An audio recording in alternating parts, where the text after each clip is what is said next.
नमस्कारः, स्वागतम।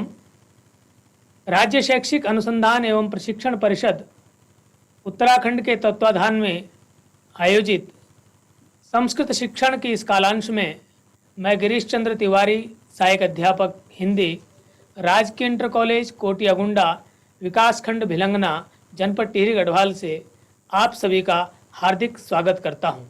आइए कक्षा का आरंभ करते हैं। कक्षा अष्टमी की आमोदनी पाठ्यपुस्तक के चतुर्दश पाठ अति लोभो न कर्तव्यः से आरंभ करते हैं। आज की कक्षा के चर्चा बिंदु इस प्रकार से हैं। लोभ के दुष्परिणाम। नंबर 2, पाठ का अर्थ, कठिन शब्दों का अर्थ तथा पाठ में आई हुई विभक्तियों का प्रयोग। आगच्छन्तु पाठस्य वाचनम कुर्मः। आइए अब इस पाठ का वाचन एवं अर्थ देखते हैं। पाठस्य नाम अस्ति अतिलोभो न कर्तव्यः, अर्थात अत्यधिक लोभ यानी लालच नहीं करना चाहिए। अत्यधिक लालच से क्या दुष्परिणाम होते हैं वह हम इस कहानी के माध्यम से जानेंगे। एकस्मिन् देशे कश्चित् राजा आसीत्। एक देश में एक राजा रहता था। तस्य नाम मायादासः। उसका नाम मायादास था। अतिलुब्धः सः दरिद्रः इव जीवितं नयति स्म।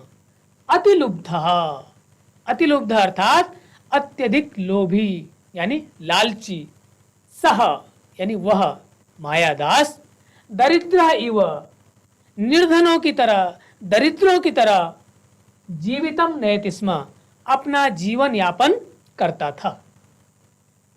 एकदा कोपि मुनिः मायादासस्य प्रासादम आगच्छत्।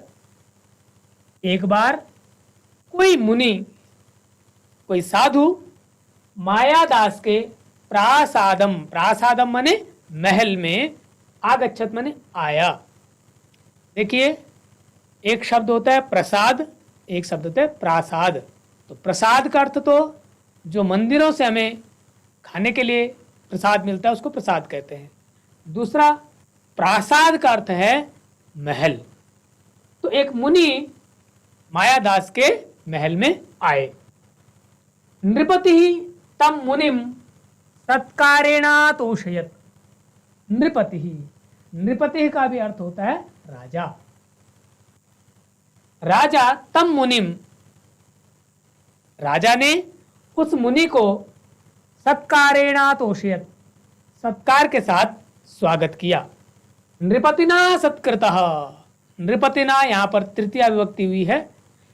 राजा के द्वारा सत्कृतः यानी सत्कार करने से संतुष्टः मुनिः, संतुष्ट यानी प्रसन्न हुए मुनि, अवदत माने बोले।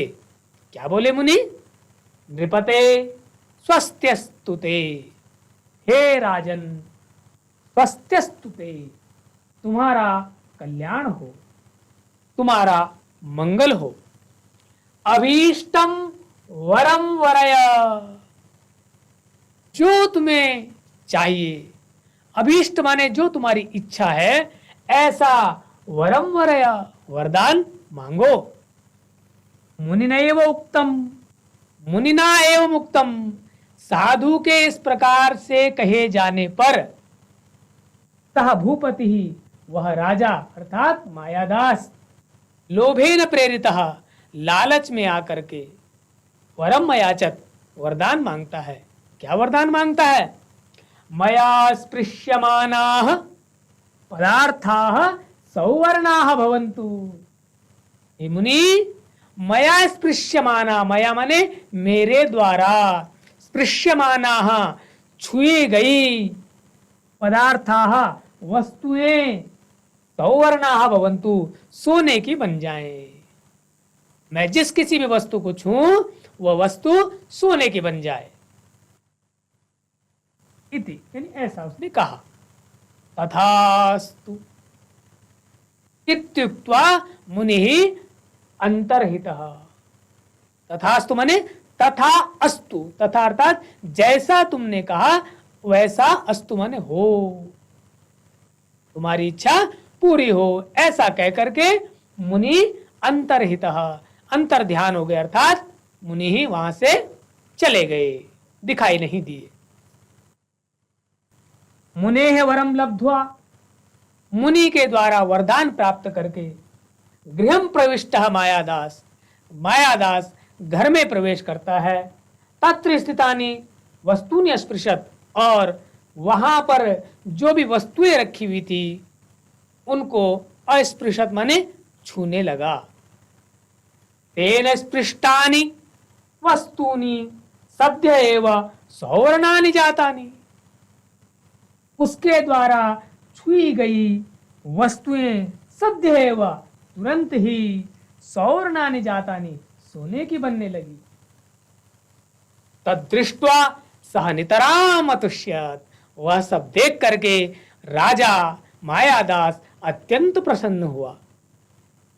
ततः तस्य महती पिपासा जाता, वस्तुओं को छूते छूते वह पिपासित हो गया, अर्थात उसको प्यास लग गई। तह जलम पातुम उद्यतः अभवत्, वह जल पीने की इच्छा करने लगा। तेन स्पृष्टम जलमपि, उसके द्वारा छुआ गया पानी सुवर्ण पिंडम अभवत्, तुरंत सोने का गोला बन गया। साधुक्तम नमृषा भवति, साधु की बात, मुनि की बात छूट नहीं होती है, क्योंकि मुनि ने कहा था कि जिस किसी वस्तु को तुम छुओगे वह सोने की हो जाएगी। तो वैसे ही हुआ, राजा ने पानी को छुआ और पानी भी सोने का पिंड बन गया। तस्मिन् अवसरे, उसी समय जब वह पानी को छू रहा था, उसी समय राजकुमारी कुसुम मंजरीम आदाय तत्रागता, उस राजा की जो पुत्री थी, जो राजकुमारी थी, वह अपनी कुसुम मंजरीम फूलों की टोकरी को लेकर के तत्रागता, वहां आ गई। पितः अतीव सुंदराणि इमानि कुसुमानि, ने कहा, हे पिता, मेरे पास देखो कितने सुंदर पुष्प हैं। नृपति ही ताम मंजरीम करेणास्पृशत, राजा ने उस फूल की टोकरी को अपने हाथों से छू लिया। तेन स्पृष्टा मंजरी सुवर्णमयी जाता, उसके छूते ही वह टोकरी, वह फूलों की टोकरी सुवर्णमयी जाता, अर्थात सोने की बन गई।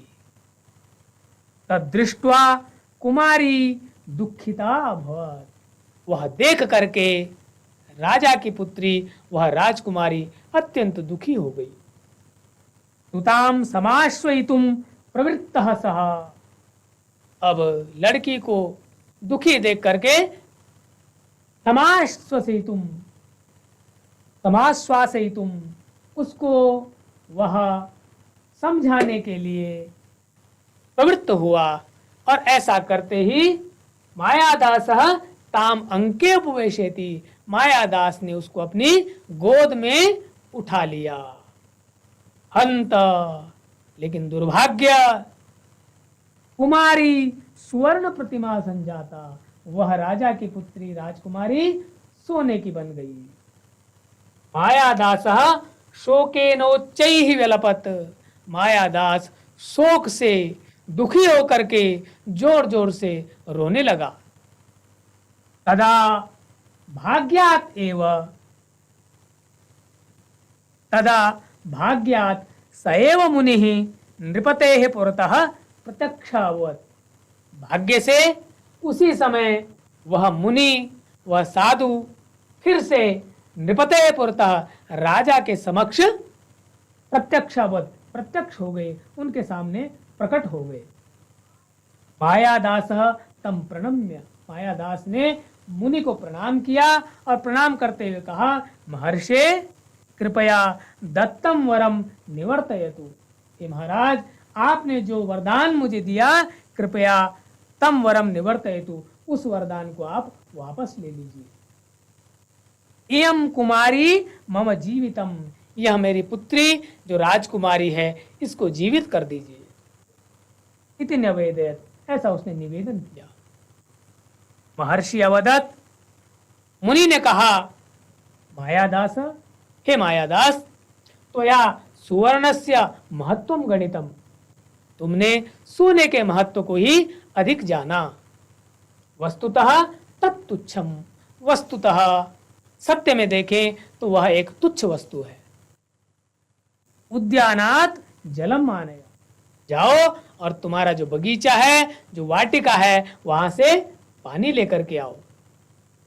तेन जलेन सिक्तानि वस्तूनि पूर्वाम अवस्थाम प्राप्स्यन्ति, उस पानी को जिस किसी भी वस्तु के ऊपर तुम डालोगे वह पूर्वावस्थाम, अपने पहले की अवस्था में, स्थिति में प्राप्स्यन्ति, आ जाएंगी। इत्युक्त्वा मुनि तत्रैवान्तरितः, ऐसा कह करके मुनि फिर वहीं पर अंतर ध्यान हो गए, अर्थात वहां से अदृश्य हो गए।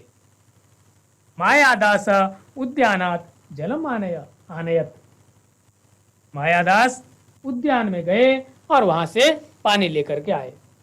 तेन जलेन सिक्तानि सौवर्णानि वस्तूनि स्वाम स्वाम प्रकृतिम प्राप्तानि, उसके द्वारा जल से सिंचित सभी वस्तुएं स्वाम स्वाम माने अपनी अपनी, प्रकृति माने स्थिति को, प्राप्तानि प्राप्त हो गई, जो जैसे थी वह वस्तु वैसे ही बन गई। राजकुमार्यामपि मंदम हसंती पितुः मानसम अतोषयत, राजकुमारी भी पुनः जीवित होकर के मंदम हसंती, मंद मंद धीरे धीरे मुस्कुराती हुई, पितुः मानसम अतोषयत, पिता के मन के दुख को दूर करने लगी। सत्यमुक्तम, ठीक कहा गया है, सत्य कहा गया है। अति लोभो न कर्तव्य, अत्यधिक लोभ, लालच नहीं करना चाहिए। सतु दुखस्य कारणम, क्योंकि अत्यधिक लोभ दुख का कारण है, कष्ट का कारण है। तो यह इस पाठ का अर्थ था। आइए अब इसमें जो कठिन शब्द आए हैं उन कठिन शब्दों का अर्थ जान लेते हैं। कश्चिद अर्थात कोई, प्रासादम राजमहल, अतोषयत संतुष्ट किया, तत्कृतः सत्कार किया गया, अभीष्टम मनोवांछितम अर्थात जो आपको चाहिए, जिस चीज के लिए आपकी इच्छा हो। मन चाहा, वरय मने वरदान मांगो। पृष्यमानाः छुए गए, भवतु हो जाए, तथास्तु ऐसा ही हो। अंतर्हितः अंतर्धान हो गया, अर्थात वहां से अदृश्य हो गए या गायब होना। प्रविष्टः घुसा हुआ, सद्यः मने तुरंत, अस्पृशत स्पर्श किया गया, छुआ गया। स्पृष्टानि ये बहुवचन में है, स्पृष्टानि छुए हुए। जातानि हो गया, नितराम बिल्कुल। अतुष्यत संतुष्ट हो गया। महती बहुत बड़ी, पिपासा पीने की इच्छा। जाता उत्पन्न हुई, पातुम पीने के लिए। उद्यतः तैयार हुआ, स्पृष्टम छुआ हुआ या स्पर्श किया हुआ। सुवर्णपिंडम सोने का गोला। उक्तम कहा गया है। मृषा झूठ। आगता आई। तमाश्वासयितुम आश्वस्त करने के लिए, भरोसा दिलाने के लिए। प्रवृत्तः लग गया। हंत अत्यंत दुख है। प्रतिमा मूर्ति। व्यलपत विलाप किया। आगच्छन्तु। इदानीं वयं प्रश्नानाम् उत्तराणि पश्यामः। एक पदेन उत्तरतः। आप अपने प्रश्न पत्रों में देखते होंगे या पुस्तकों में देखते होंगे, एक पदेन उत्तरतः, कहीं पर होता है पूर्ण वाक्येन उत्तरतः। तो वहां पर अक्सर हम लोग बड़ा दोष करते हैं। एक पद का अर्थ है जितना, यहां पर जैसे मैं लिख रहा हूं एकदा, यह एक पद है। कुछ छात्र क्या करते हैं, पूरी की पूरी पंक्ति उत्तर में लिख देते हैं, जबकि कहा गया है एक पदेन उत्तरतः, केवल एक पद में आपको उत्तर देना है। तो यहां पर पहला प्रश्न है, एकदा प्रासादम कः आगच्छत्। एक बार प्रासादम अर्थात महल में, कः आगच्छत् माने कौन आया। आपने पढ़ा था कि कौन आया था, उत्तरमस्ति मुनि। महल में मुनि, तो केवल इसका एक पद में जो उत्तर होगा आप केवल उत्तर लिखेंगे मुनि। द्वितीयमस्ति वरम लब्ध्वा मायादासः कुत्र प्रविष्टः। वरम लब्ध्वा यानी वरदान पा करके मायादास कुत्र प्रविष्टः, मायादास ने कहाँ प्रवेश किया। तो इसका उत्तर होगा गृहम। मायादासः गृहम प्रविष्टः, तो केवल आपने एक पद में उत्तर देना है गृहम। अग्रिममस्ति कुमारी कीदृशी संजाता। जब उसने छुआ उसके बाद कुमारी कीदृशी संजाता, कुमारी क्या बन गई। तो वहां पर था कुमारी सुवर्ण प्रतिमा। केवल एक पद में आप उत्तर देंगे, कुमारी क्या बन गई थी, सुवर्ण प्रतिमा। प्रतिमा अर्थात मूर्ति, सोने की मूर्ति बन गई। अतिलोभः कस्य कारणम, अत्यधिक लोभ से क्या होता है, या अत्यधिक लोभ किस चीज का कारण है। तो अत्यधिक लोभ से क्या होता है, दुखम। अत्यधिक लोभ से दुख उत्पन्न होता है। इसीलिए कहते हैं, इसीलिए पाठ का नाम है अति लोभो न कर्तव्य। अत्यधिक लोभ न करें, यदि अत्यधिक लोभ करेंगे तो आपको दुख होगा। अग्रे अस्ति पूर्ण वाक्येन उत्तरतः। यहां पर कहा गया पूर्ण वाक्येन, अर्थात आपको प्रश्न का जो उत्तर है वो पूरे वाक्य में देना है, यहां पर एक पद में उत्तर नहीं देना है। तो प्रथमा प्रश्न अस्ति राज्ञः नाम किमासीत्। राजा का नाम क्या था। अब किम आसीत में भी आप देखेंगे यहां पर अलग अलग कर लेंगे, किम धन आसीत। तो जब मिल जाता है म आ में मिल जाएगा तो किम आसीत। किम माने क्या, आसीत माने था, यानी राजा का नाम क्या था। उत्तरमस्ति अस्य राज्ञः नाम मायादासः आसीत्। राजा का नाम मायादास था। ये इसका पूरा वाक्य हुआ। केवल आप इतना ही नहीं लिखेंगे कि मायादासः, पूर्ण वाक्य में तुक्ते जितना पूछा गया है उतना ही उसका उत्तर हमें देना है। तो ये उत्तर हुआ राज्ञः नाम मायादासः आसीत्। द्वितीयः प्रश्नः राजा कम वरम अयाचत। राजा ने क्या वरदान मांगा। आपने कथा में पढ़ा कि मुनि आए, मुनि बड़े प्रसन्न हुए। प्रसन्न होने के बाद मुनि ने कहा कि हे राजन, जो आप चाहते हैं ऐसा वरदान मांगो। तो क्या वरदान मांगा, तो वरदान मांगा मया स्पृशमानाः पदार्थाः सौवर्णाः भवन्तु। मया मने मेरे द्वारा, स्पृशमानाः मने छुए गए, पदार्थाः मने वस्तुएं, सौवर्णाः भवन्तु सोने की बन जाएं। मेरे द्वारा छुई गई वस्तुएं सोने की बन जाएं। यह उसने वरदान मांगा। तो यह उसका पूर्ण उत्तर हुआ।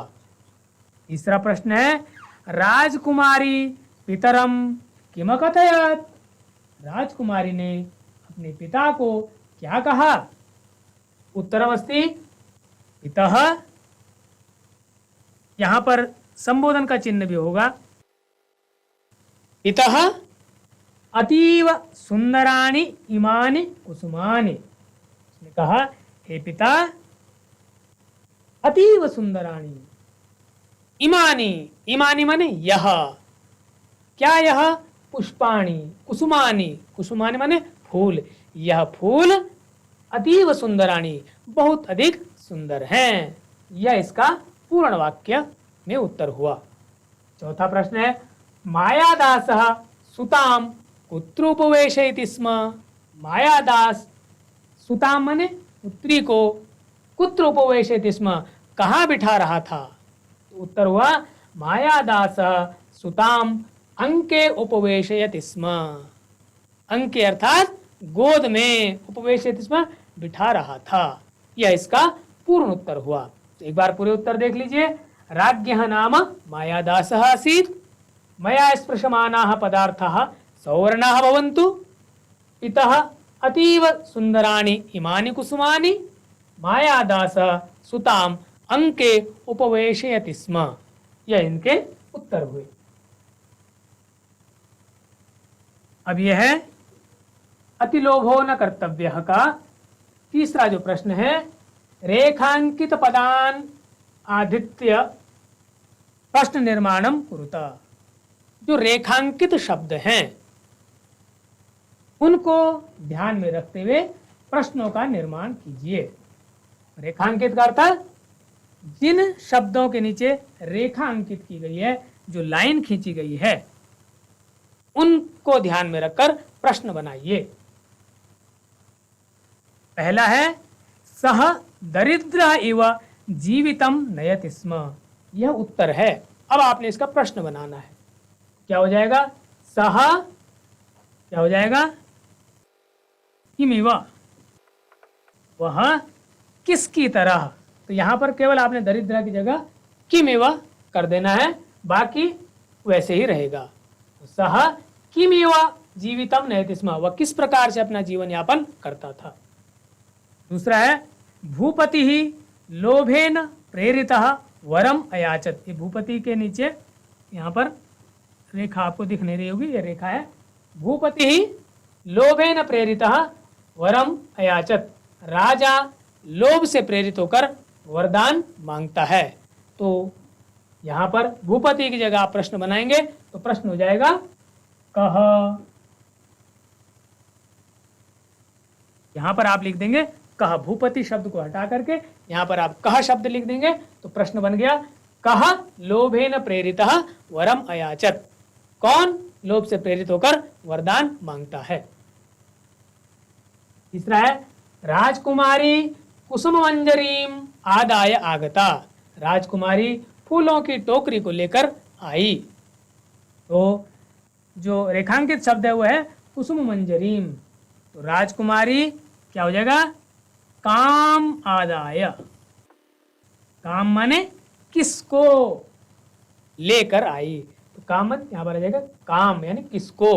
ये जो है कुसुम मंजरी को लेकर के आई, ये काम शब्द आप यहां पर भर देंगे। चतुर्थ अस्ति, मुनि नृपते प्रत्यक्ष अभवत। मुनि राजा के सामने उपस्थित हो गए।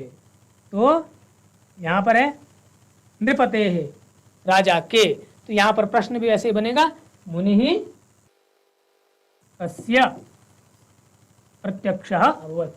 कस्य पुरतः, यहाँ इसको इस प्रकार से भी जोड़ सकते हैं। तो कस्य प्रत्यक्ष अभवत नृपते है, तो यहाँ पर आप कस्य शब्द को लिख देंगे। प्रकृति प्रत्ययम स्पष्टम कुरुता। प्रकृति अर्थात मूल शब्द या मूल धातु, इसमें से प्रत्यय को अलग करना है। जैसे पठ, यहाँ पर दिया है एक शब्द पातुम, इसमें से जो प्रकृति है वो पा है और प्रत्यय है तुमुन। तो पा धातु में से पा धातु अलग कर दी, तुमुन प्रत्यय अलग कर दिया। उदाहरण रूप में यहाँ पर है पठितुम, इसका भी हो जाएगा पठ। ये प्रकृति होगी अर्थात धातु होगी, और प्रत्यय हो गया तुमुन। जहाँ पर तुम ऐसा सुनाई देता है तो तुमुन प्रत्यय है। गंतुम में भी गम धातु और तुमुन प्रत्यय। यहाँ पर चलितुम में प्रकृति जो होगी चल, यानी चल धातु और तुमुन प्रत्यय, तुमुन प्रत्यय। और याचयितुम माने याच धातु और तुमुन प्रत्यय। ये प्रकृति और प्रत्यय अलग अलग हो गए। पठितुम पठ धन तुमुन, गंतुम गम धन तुमुन, चलितुम चल धन तुमुम तुमुन, और याचितुम याच धन तुमुन। संधि अथवा संधि विच्छेदम कुरुता। संधि अर्थात जोड़ना, विच्छेद अर्थात अलग करना। तो यहाँ पर आप देखेंगे साधुक्तम जो शब्द है इसमें विच्छेद क्या होगा, साधु धन उक्तम बन गया साधुक्तम। दीर्घ हो जाएगा उकार। क्या धन अवदत, तो इसका हम संधि कर लेंगे यावदत। तू अस्ति, इसको हम संधि कर लेंगे, यह हो जाएगा स्वस्ति। इति उक्त्वा, इसकी संधि हो जाएगी इत्युक्त्वा। ये इस प्रकार से संधि और विच्छेद हुए। तो जिस प्रकार से हमने जो चर्चा बिंदु इस पाठ के देखे थे, उसमें लोभ के जो दुष्परिणाम आपने देखा कि किस प्रकार से एक राजा जिसके पास बहुत संपत्ति होती है, बड़ा राज्य होता है, उन सब के होने के कारण बाद भी उस राजा का लोभ पूरा नहीं हो, उसकी इच्छा पूरी नहीं हुई, और उसने ऐसा वरदान मांग लिया कि मेरे द्वारा छुई गई सारी वस्तुएं सोने की बन जाएं। उसके परिणाम स्वरूप क्या हुआ, वह जिन जिन वस्तुओं को छूता चला गया वो सारी वस्तुएं सोने की हो गई। जब उसने पानी पीने की इच्छा की तो उसने जिस पानी को छुआ वह पानी भी सोने के गोले में बदल गया। घर की जो भी वस्तुएं थी सारी सोने की बन गई। यहाँ तक कि अंत में जब उसकी पुत्री राजकुमारी उसके पास आती है और वह अपनी पुत्री को प्रेमवश गोद में लेना चाहता है, जब गोद में उठाता है तो उसकी वह पुत्री भी सोने की बन जाती है, और सोने के बनने के कारण राजा को अत्यधिक दुख होता है। और उस दुख के पश्चाताप के बाद वह फिर मुनि से प्रार्थना करता है कि हे मुनि, आपने जो वरदान दिया उसे वापस कर दीजिए। और फिर मुनि ने उसको उसका उपाय बताया, और उसके बाद फिर उसकी जो वस्तुएं थी वह पुनः अपने अपने स्वरूप में आ गई, और उसकी पुत्री भी पुनः जीवित रूप में उसके सामने आ गई। तब वह बड़ा संतुष्ट हुआ। इसीलिए कहा गया है कि लोभ नहीं करना चाहिए। लोभ जो है व्यक्ति के दुख का कारण है। लोभ से ही फिर पाप भी बढ़ता है, इसलिए अति लोभो न कर्तव्य, इस पाठ का यह संदेश है।